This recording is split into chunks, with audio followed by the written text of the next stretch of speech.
Main doubt on homosexuality. Is it prohibited in Islam? And why so? Because, I had, from the past 5 years, I've been with so many homosexuals. It's their feelings that they have for the same sex or whatever it is. It's so true. It's like the same kind of pain what we might feel for maybe our husbands or whoever it is. If it's wrong, why is it wrong? Sisters asked the question that what does Islam say about homosexuality, and if it's wrong, why it is wrong. Allah says in the Quran in Surah Isra chapter number 17, verse number 32, that come not close to adultery, for adultery is an evil opening other roads to evil. Besides that, Allah says in Surah Araf chapter number 7, that telling to men that do you practice your lust after men in preference to women. That means homosexuality is prohibited in Islam, in the Quran, because Almighty God made the human beings. Allah says in the Quran in Surah Rum chapter number 30 verse number 21 that He has put love between the hearts of husband and wife. Almighty God has made the human beings in such a way that they love the opposite sex. Generally, naturally, no human being loves the same sex. I'm talking about the love which is required in husband and wife, not the platonic love which you have between your brothers and between your sisters.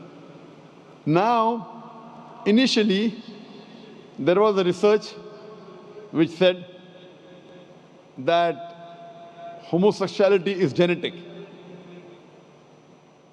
So during question and answer time, somebody asked me, the way you're asking, if homosexuality is genetic, then how is that human being to blame? It came from his parents, so why is he to blame? Like you're saying, if someone loves someone else, so why should he be blamed? I said this is a research. This is a hypothesis. It's not a fact. And later on we came to know that this hypothesis was wrong, and the person who propounded this hypothesis, he himself was a homosexual. So homosexuality is not genetic. It comes, today science tells us, how do homosexuals evolve? Because what Almighty God has given permission for a human being, what's permitted. You get married, do nikah, you can have sex with your wife. And Islam says that while having sex with your wife is also worshipping Allah. Because you're preventing the haram, you're not going outside the marital bond to satisfy your urges. That's Islam. Today science tells us, today research tells us that those people who have multiple life partners outside the marriage bond, as compared to those who only have with the spouses, they enjoy their sexual life much better than the others. And what happens today, when you get tired with it, you go to the Western countries, you have mistresses, 5, 10, 20, no problem. You start then doing unnatural things. When you start doing unnatural things, you don't follow the law of the Creator and you try and satisfy your urges in the wrong way.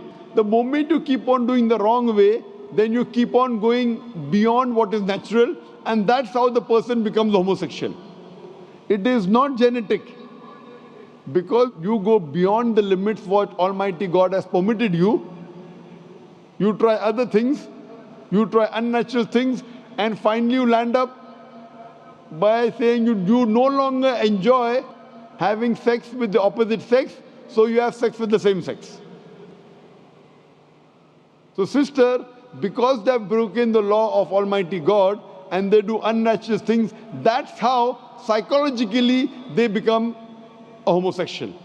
So, but naturally, if you break the law of Almighty God, that's totally wrong.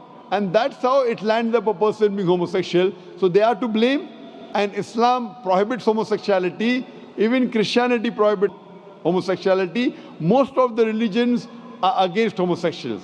It's now the Western countries are saying, because in democracy, whatever majority says, you win. Majority wins. In Islam, majority doesn't win, the haqq wins. The truth wins.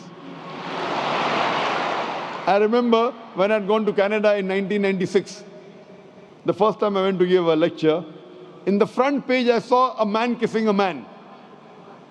A man kissing a man, and it says that they have married each other. Today in Western countries, if I speak against homosexuality, it's a crime. It's a crime. So what we realize that previously, all the countries, homosexuality was a crime. Then some Western countries like Canada gave legal sanction to it. Today, most of the Western countries, homosexuality is legal. Even India, the country where I come from, they are thinking to make it legal. So what we realize, what is truth. Majority doesn't win. What is wrong is wrong. And in Islam and most of the major religions of the world, homosexuality is a sin. It's a crime. It will not take you to heaven. It will take you to hell. Hope that answers the question, sister.